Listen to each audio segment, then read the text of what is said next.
రాత్రికాల ప్రార్థన. జీవం కలిగిన తండ్రి, జీవాధిపతి, మీకు వందనాలయ్యా, స్తోత్రాలు చెల్లిస్తున్నాం అయ్యా. ఉదయకాలము మొదలుకొని కూడా ఈ రాత్రి సమయం వరకు మా అందరికీ మీ కృప చూపించారు తండ్రి. మా ప్రయాణాలను దీవించారయ్యా, మా పనులను ఆశీర్వదించారు, మా ప్రయత్నాలన్నిటినీ కూడా సఫలపరిచారు. ఎటువంటి అపాయము, ఎటువంటి ప్రమాదము మా దగ్గరకు రాకుండా మా అందరినీ మీ కృపా రెక్కల చాటున భద్రపరిచి సజీవులుగా నిలబెట్టుకున్నందుకు స్తోత్రాలు తండ్రి.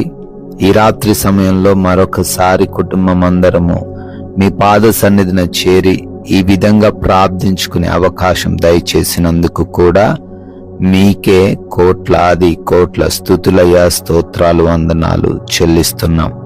Yes Lord. అయ్యా, నేను చేసిన వాగ్దానము నీ పక్షమున స్థిరపరచెదను అని రాజుల మొదటి గ్రంథము 6వ అధ్యాయము 12వ వచనం ద్వారా ఈ రాత్రి సమయంలో తండ్రి తెలియపరుస్తున్నారు నాయనా. వందనాలు.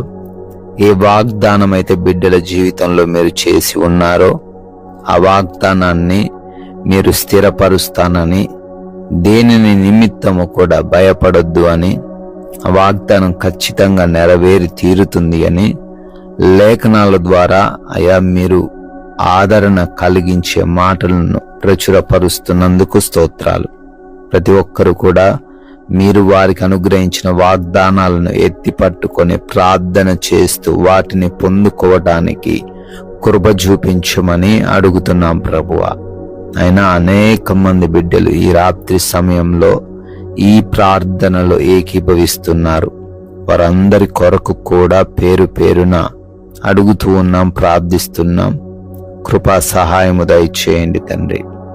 దేని నిమిత్తం మీ పాద సన్నిధికొచ్చి ఈ రాత్రిన వారు గోజాడుతూ ఉన్నారో అయా, అవన్నీ కూడా బిడ్డలు పొందుకునే కృప చూపించండి.